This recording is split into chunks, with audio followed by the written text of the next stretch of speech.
Muito, muito boa noite, meus caros irmãos. Que o Mestre Jesus ilumine os nossos corações.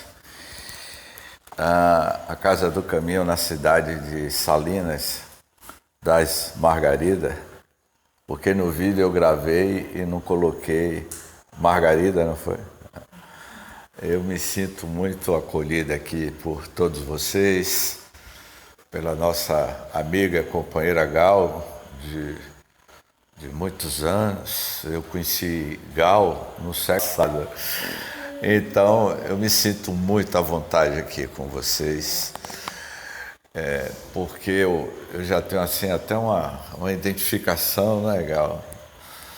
E especialmente hoje, nos nossos dias atuais, na qual cada um de nós estamos atravessando a noite escura da alma, como dizia João da Cruz. João da Cruz foi um grande místico espanhol e ele foi contemporânea de Teresa de Ávila. Então ele afirmava a noite escura da alma, que cada um de nós estamos vivendo este momento, individualmente e coletivamente.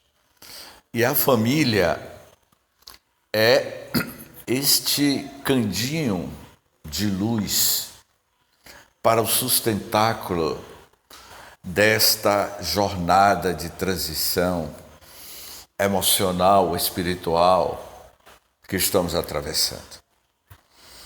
Na linha do tempo, quando o Dr. Saulo de Tarso, mais tarde se tornaria Paulo de Tarso, ele, com seu grande projeto de implantar as diretrizes de segurança, a bússola de orientação para o sustentáculo de uma sociedade que é a Tarso, ele leva o jovem Timóteo e confabula com Timóteo. Timóteo, eu preciso que você escreva os meus pensamentos. E aquele jovem, vamos dizer assim, discípulo de Dr. Paulo de Tarso, Timóteo pergunta a Paulo: e qual é o tema das cartas que você vai escrever? E Paulo de Tarso lança a primeira proposta de o que é ter uma família. E Paulo vai falar da família, a missão espiritual da família. E que, milênios depois, Joana de Ângeles vai escrever o livro Constelação Familiar. A família odierna, não é? O paradigma dos grandes desafios que a família consanguínea enfrenta e a família espiritual. Então, ele lançava a pedra angular neste célebre diálogo das suas cartas, escrita por Timóteo, e ele vai falar sobre família. O que é a família como proposta para a evolução da humanidade. A humanidade é constituída de família. É o que nós chamamos das microcélulas.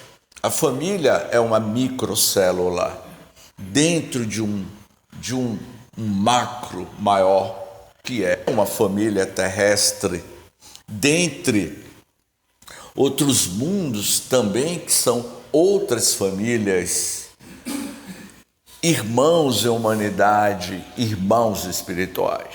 Mas Paulo, nessa citação de Timóteo, capítulo 5, versículo 4, ele é muito cirúrgico na questão da relação de pais para com os filhos.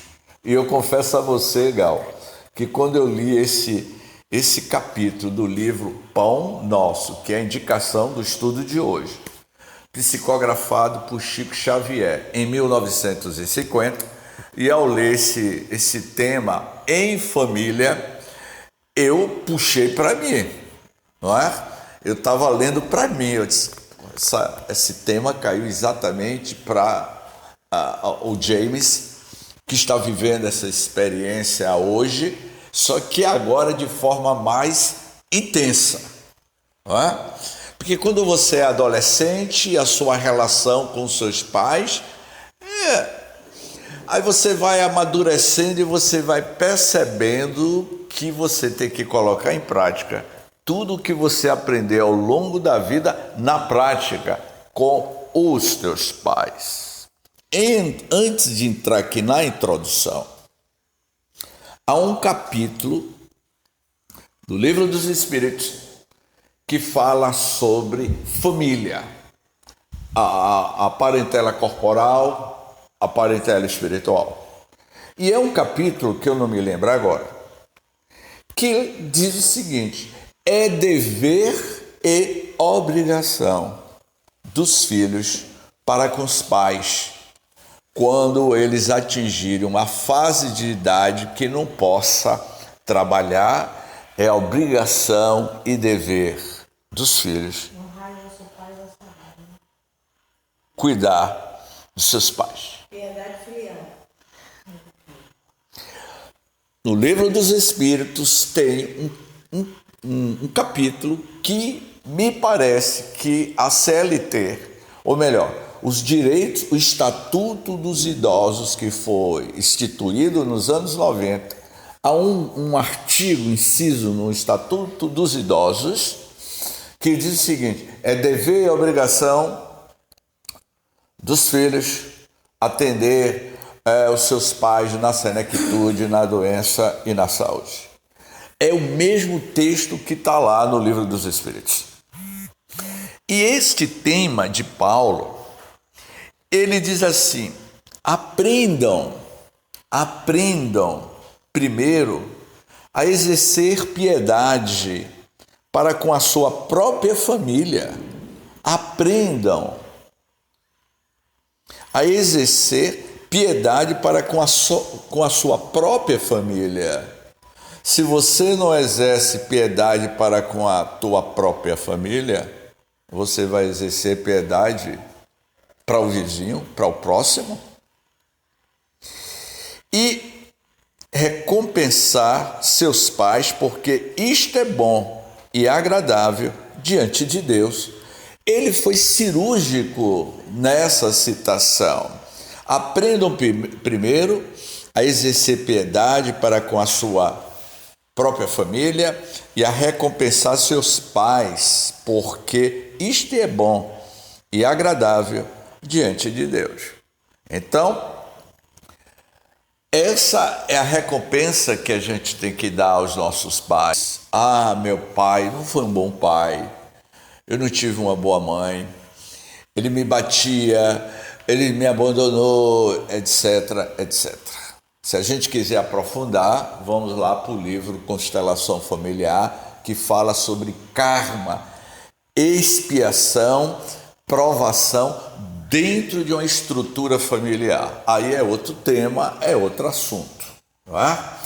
Se a gente seguir por esta vertente, as ligações kármicas de provações, de expiações e dores morais dentro de um lar, de uma família consanguínea, como vocês participaram, não tem como colocar essa situação que aconteceu em São Paulo recentemente, que os pais proibiram um garoto de 16 anos de não utilizar o computador, e aquele garoto de 16 anos tira a vida dos pais e da irmã de 16 anos.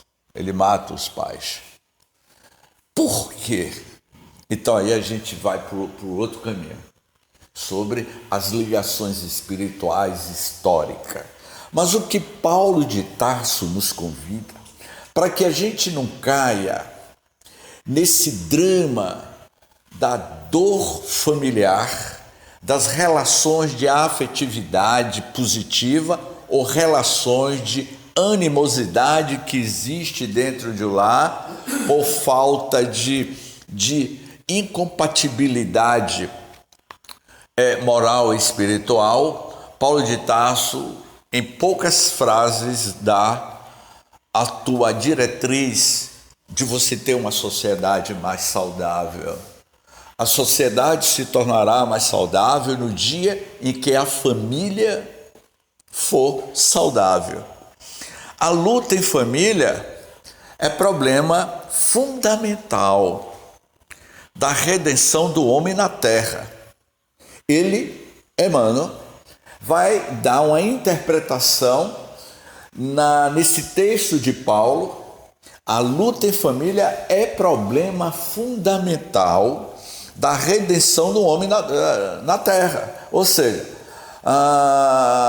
Sinira Pinto foi uma grande pedagoga. Ela dizia o seguinte: a redenção da humanidade terá começo no caráter da criança, ou o sofrimento do homem não terá fim? A redenção da humanidade terá começo no caráter da criança, ou o sofrimento do homem não terá fim? Porque a pedagoga educacional, Sinira Pinto, ela dizia que os pais têm que educar. Quem educa os filhos são os pais. A escola ensina, mas os primeiros passos de educação moral ocorrem dentro do lar. É problema fundamental da redenção da humanidade na Terra. Ou seja, falamos de um mundo em regeneração, de que no futuro distante o planeta Terra deixará de ser um planeta de provas e de expiações para se tornar um planeta regenerado. Mas para que ocorra a regeneração coletiva da Terra, é necessário ocorrer a regeneração educacional da família. E como educar filhos problemas? Filhos que traz um padrão comportamental íncito, ou seja, do seu inconsciente profundo, a sua consciência traz as suas experiências de vidas atávicas, ou melhor, de vidas passadas. E como lidar com esta nova geração que está mergulhando no orbe terrestre e que está apresentando um padrão comportamental que os próprios pais não estão conseguindo lidar. É tudo uma questão moral. E como ensinar uma aula cujo o capítulo seja moral? O que é falar sobre moralidade? Como ensinar a ética moral dentro do lar? Porque a questão passa por aí. Então, o problema fundamental para a redenção da humanidade está na família. Sócrates, não é? Platão, ele dizia que Sócrates, da antiga Grécia, ele escreve um texto falando sobre ética moral, princípios de uma nova ética. Ele falou isso há mais de 2000 anos. E o professor Pietro Baldi, o grande filósofo italiano que viveu aqui no Brasil, ele escreveu um livro, Princípios de uma Nova Ética. Esse livro de Princípios de uma Nova Ética, Pietro Baldi vai dizer que é a cartilha para o início do caráter daquela criança. Quando você começa a formar o caráter da criança, acompanhar o desenvolvimento do caráter da criança no lar, através de exemplos dos pais, aquela criança vai assimilar. pode ser um espírito de má índole que reencarna, pode ser um espírito que reencarna trazendo a predisposição para o homicídio. Há espíritos que reencarnam trazendo a predisposição para o suicídio. Há espíritos que reencarnam trazendo má índole. E o que os espíritos nos diz que cabe aos pais tentar direcionar, educando. A questão é que os pais é envolvido, que isso foi tema de um congresso espírita aqui no estado da Bahia, em 2014, se eu não me engano, e que falava sobre o primado do espírito. Relembrando o que Gal falou, eu estava nesse congresso, educação para a plenitude do ser. Para mim, este congresso que ocorreu em 1995, 96, educação para a plenitude do ser. Foi o melhor congresso que eu participei. E que Amélia Sacramento Rodrigues, uma semana antes do congresso, participávamos de uma reunião mediúnica na Mansão do Caminho, junto com Peixinho, Ednólia, Dr. Idelfonso e Divaldo. Divaldo recebe a mensagem de Amélia Rodrigues, e Amélia Rodrigues diz que neste congresso estaria presente alguns pedagogos do mundo espiritual, inspirando os congressistas a trabalhar a educação do ser em família. Eu não sei se algum de vocês lembra o cartaz lá daquela criança. Lembra aquele cartaz da educação para a plenitude do ser? Aquela menininha que está ali, hoje ela está com 30, 95 para cá, Evelyn estava com... Evelyn estava com 10 meses de idade. E eu me lembro que o tema era educar o ser, educar a família. E na ocasião foi nos solicitado: James, veja como é que a gente pode fazer uma produção gráfica e algum comercial. E aí eu peguei a Evelyn, ela tinha 10 meses de idade. Evelyn, na realidade, ela é filha de Elvis, meu primo. Evelyn é minha prima. E ela tinha 10 meses de idade. E aí a gente dizia, a criança começa a engatear nos primeiros meses de vida, na qual ela ou ele, aquele serzinho, está descobrindo um novo mundo. O seu lar é um universo desconhecido. Os primeiros passos, engatear, depois ele ganha um pouco de autoconfiança, descobre novas fronteiras. E cabe os pais segurando na mão deste ser, desta criança, ensinando a dar os primeiros passos para uma nova jornada deste ser que é a criança dentro da família. Eu estou tentando resumir e tentando lembrar o que foi discutido naquele congresso de 96. Educação para a plenitude do ser se inicia dentro da construção de uma família saudável. E Paulo de Tarso diz assim: como seremos benfeitores de 100 ou 1000 pessoas se ainda não aprendemos a servir 5 ou 10 criaturas? Eu lembrei muito das nossas experiências. Eu vou repetir. Como seremos benfeitores de 100 ou 1000 pessoas se ainda não aprendemos a servir 5 ou 10 criaturas? Como é que você pode desenvolver um trabalho social?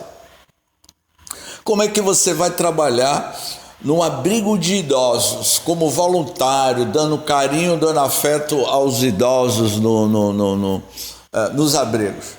Como é que você vai trabalhar numa evangelização? Vai evangelizar as crianças numa instituição, se você não passa esse sentimento de afeto, não evangeliza os seus filhos dentro de casa. É isso que ele está querendo dizer aqui.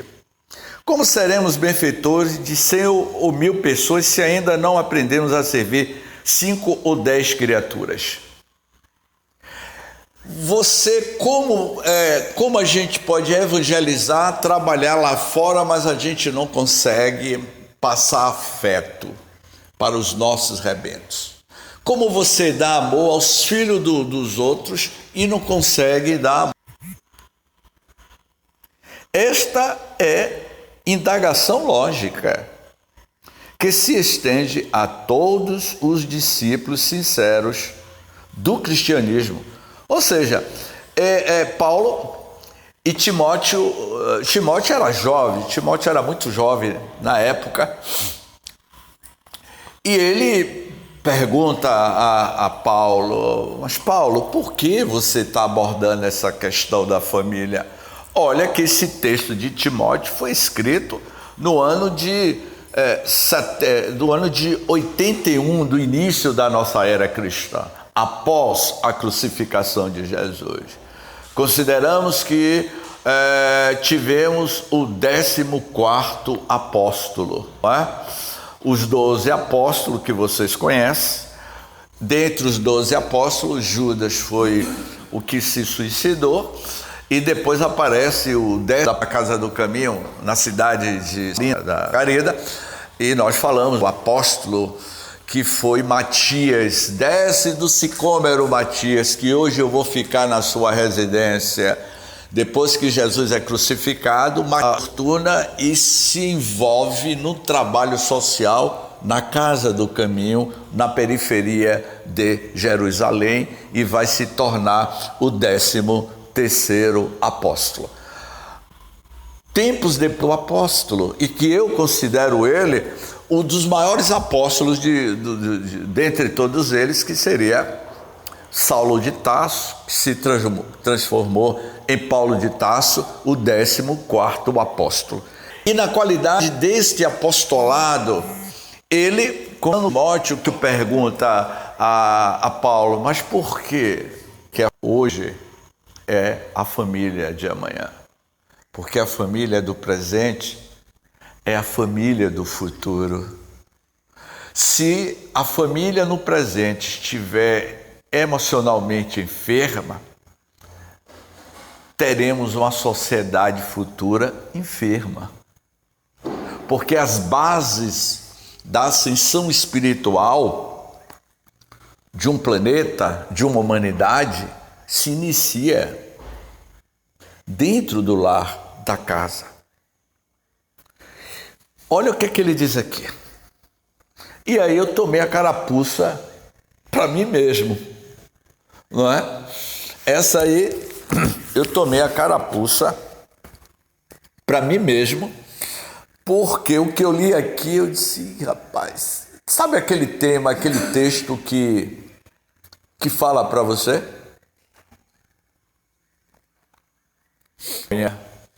De mim mesmo, de James Day. Bom pregador e mau servidor são dois títulos que não se coadunam. Eu tomei a carapuça para mim. Eu não vou falar de Gal, de Luzineide, de Airan, de cada um de vocês. Bom pregador e mau servidor são dois títulos que não se coadunam. O que Paulo pediu para que Timóteo escrevesse: você tem um excelente discurso, você prega o evangelho, mas é um mau servidor. Um texto tão curtinho, mas tão profundo, que nos convida a uma autorreflexão. E aí Emmanuel vai dizer: o apóstolo aconselha o exercício da piedade no centro das atividades domésticas.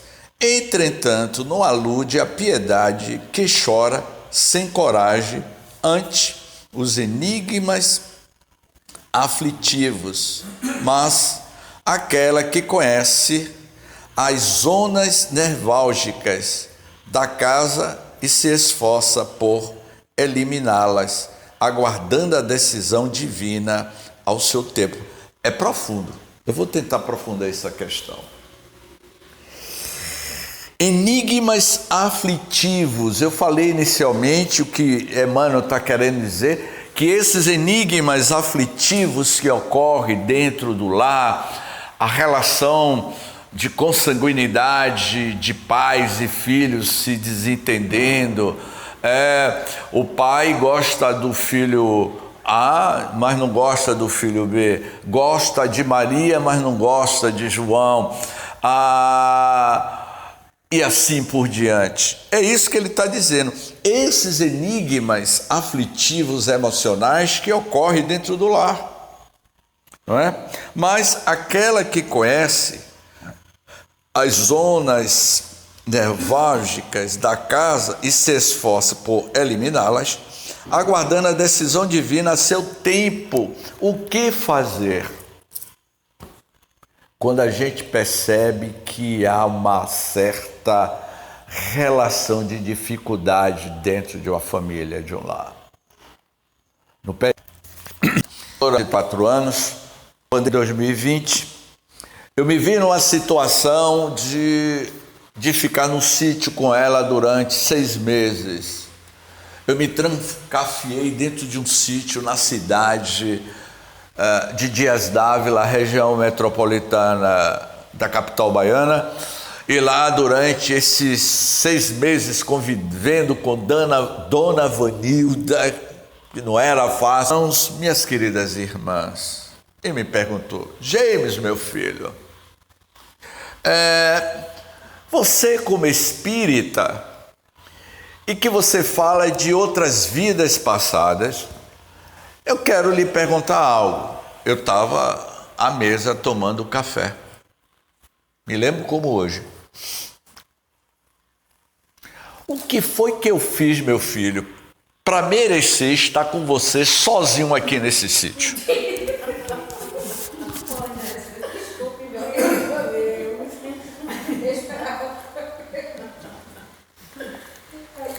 Dona Vanilda fez isso comigo. Eu olhei para a Dona Vanilda e disse assim: Dona Vanilda, eu posso te fazer uma pergunta? Ela: diga. Também eu não deixei de rogado.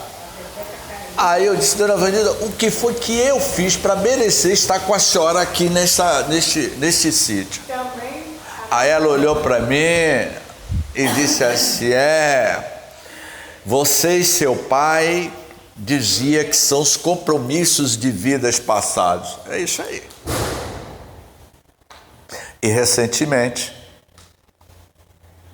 há pouco tempo, ano passado, em março, ela teve um AVC isquêmico e está com o lado direito paralisado. Na cadeira de roda, com cuidador que cuida dela, e há um rodízio dos filhos. Eu e mais 3 irmãos, a gente faz um rodízio para cuidar de Dona Vanilda nos finais de semana, para dar café, para dar banho, para trocar fraldas. E Dona Vanilda, uma mulher de 84 anos, que era comerciante, uma mulher dinâmica, que viajou o mundo inteiro. E aí eu virei para ela e disse assim: minha mãe, eu posso te pedir algo? Eu não estou fugindo do tema.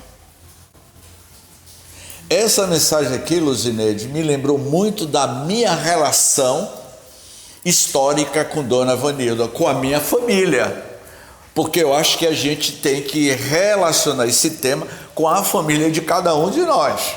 Eu não vou analisar a família de ninguém. Eu estou me autoanalisando o comportamento de um filho dentro de um contexto familiar na qual eu reencarnei, na qual eu convivi. E aí eu virei para Dona Vanilda, agora, tem pouco tempo: minha mãe, eu posso te pedir uma coisa? Ela: diga.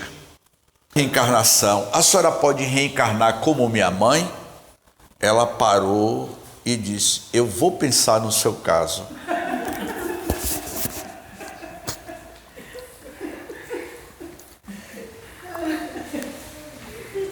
por que minha mãe? Você vai pensar. E ela respondeu: James, você foi uma criança problema. Você me deu muita dor de cabeça. Eu, minha mãe? Sim, você era um menino que hoje...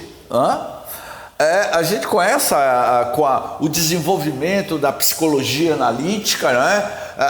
Da pedagogia da educação. A gente sabe que essas crianças trazem um traço de hiperatividade.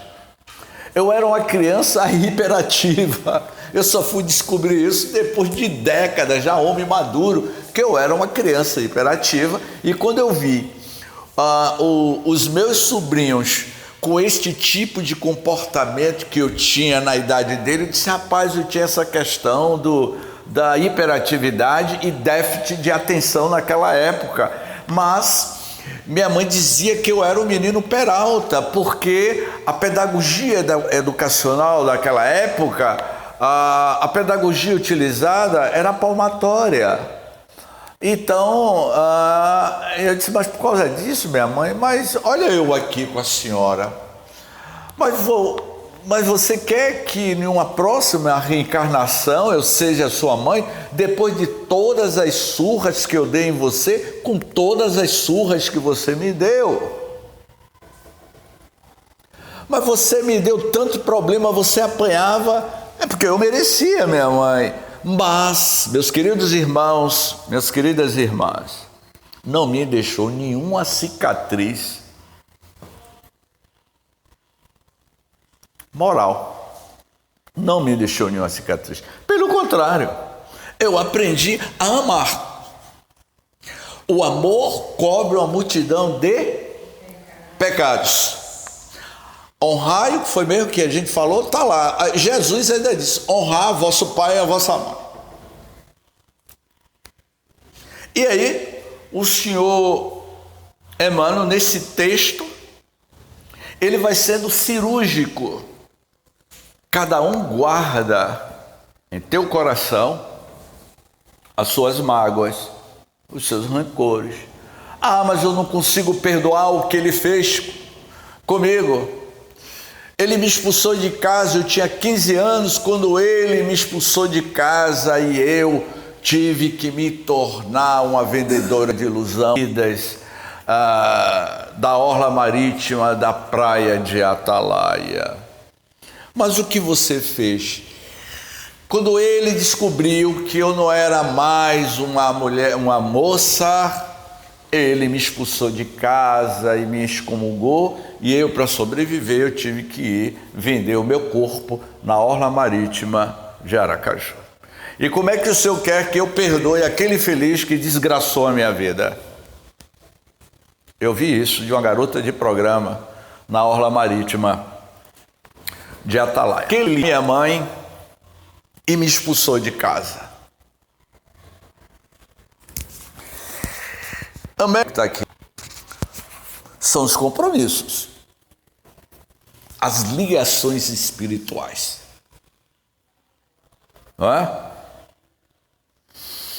Conhecemos numerosos irmãos que se sentem sozinhos espiritualmente, entre os que se lhes, deixa eu ver aqui, círculo pessoal, através dos consanguíneos, um dos capítulos do livro, nesta família, ele foi meu assassino e você quer que eu reencarne como filho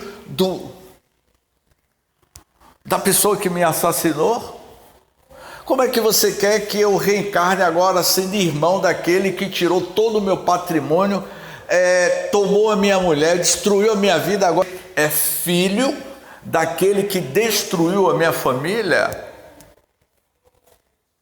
Esses dramas é traçado no plano espiritual antes da nossa reencarnação.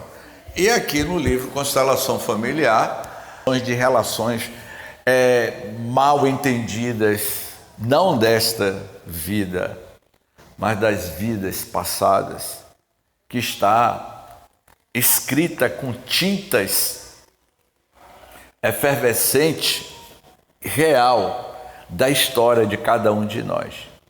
É imprescindível, contudo, examinar a transitoriedade das ligações corpóreas. É imprescindível, meus queridos irmãos, vai dizer, mano, examinar a transitoriedade das ligações corpóreas, ponderando que não existem uniões causais no lar terreno. Preponderam aí, por enquanto, as provas salvadoras ou regenerativas. Todos os pais têm os filhos que merecem, e todos os filhos têm os pais que merecem. Ninguém despreze, vai afirmar Emmanuel, ninguém despreze e se sinta acabrunhado na incompreensão. Constituirá falta grave esquecer-lhe as infinitas possibilidades de trabalho iluminativo. Eu comentava com Luzineide que cada um de nós, Gal fez o relato da família, Luzineide vivenciando a sua experiência com a sua genitora, eu vivenciando a experiência com a minha genitora desse AVC, uma mulher saudável, dinâmica. Isso acontece para que a família fique mais próxima, desenvolva mais empatia, mais afeto. Eu vou concluir daqui a pouco com a frase que eu iniciei, de João da Cruz. E já nas considerações finais desse texto pequenininho, mas tão profundo. É impossível auxiliar o mundo quando ainda não conseguimos ser úteis nem mesmo a uma casa pequena. Caramba! Tem uma frase que eu digo assim, né? No curso de expositor, de como falar em público, eu sempre digo assim, nunca diga ao público, vocês entenderam o que eu estou falando? Eu geralmente digo isso. Mas aqui eu vou dizer mesmo, vocês entenderam o que Emmanuel está dizendo aqui? Vocês perceberam, quando eu digo vocês, todos nós. É impossível, ele está colocando, é impossível, minha amiga, auxiliar o mundo lá fora, de desenvolver um trabalho social na casa espírita, de trabalhar em comunidades sociais, de trabalhar como voluntário. O que é que adianta você ser voluntário? O que é que adianta você ajudar o mundo lá fora? Ainda não conseguiram ser úteis, nem mesmo a uma casa pequena que é o seu lar, a tua família. Esse encontro fraterno tem muito que dizer isso aí. Aquela em que a vontade do Pai nos situou a título precário, aquela que o Pai situou a título precário, é a tua família, teu lar, tua casa. É esta casa, este lar que você vai iniciar o grande projeto para o crescimento espiritual da tua família. E aí ele vai concluindo. Antes, a obra coletiva, aprenda o discípulo a cooperar em favor dos familiares no dia de hoje, convicto de que semelhante esforço representa realização essencial. E ele conclui. Eu peguei o livro Constelação Familiar, que eu iria ler alguns textos, mas eu acho que não precisa. Não precisa mesmo. Antes, eu vou concluir. E usando a frase de João da Cruz, antes da grande projeção pessoal de cada um de nós, na obra da coletividade que a gente vê as mídias, pessoas usando as mídias para a autopromoção pessoal, de ajudar as pessoas que estão nas enchentes, de dar milhões de reais, ajudar famílias desamparadas nas grandes catástrofes, mas às vezes dentro de casa a gente não é nada daquilo. Antes da grande projeção pessoal, na obra coletiva, aprenda o discípulo a cooperar em favor dos familiares no dia de hoje, em favor da tua própria família, dos teus pais. Antes de você pensar na humanidade coletiva, pense na humanidade que é a tua própria família, convicto de que semelhante esforço representa a tua realização pessoal e espiritual para o seu crescimento. Portanto, eu vou encerrar com aquela frase que eu iniciei de João da Cruz. A noite escura da alma, na qual a família da contemporaneidade estamos vivendo. A noite escura da alma são essas dores morais e espirituais que está acontecendo dentro do nosso lar. A noite escura da alma é o autoencontro com você mesmo, convidando-os a um mergulho a si mesmo e dizer: agora é o meu momento de dar o nosso testemunho de tudo que ao longo da vida temos aprendido. Gratidão, muita paz.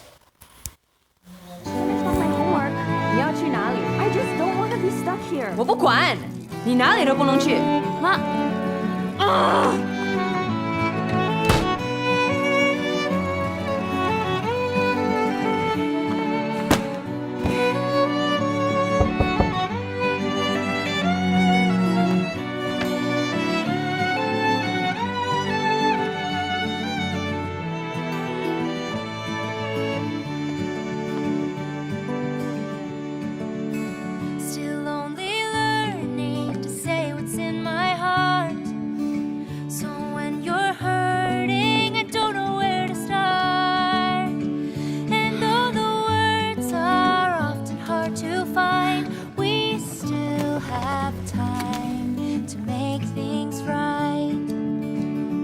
，I'm going Friday. You give me everything. You see the best in me. No matter where I go, I'll come back home.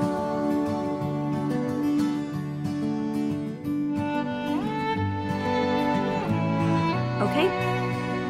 4:30 on Thursday? Okay, see you then.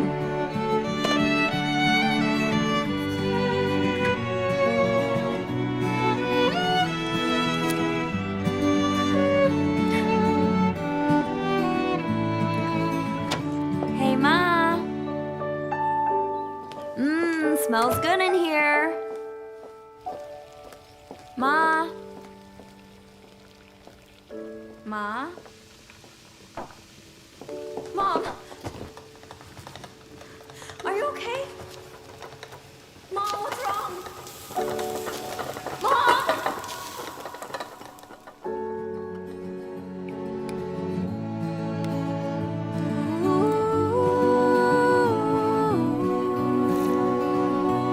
Is that enough, Mom? Ooh.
sweetie.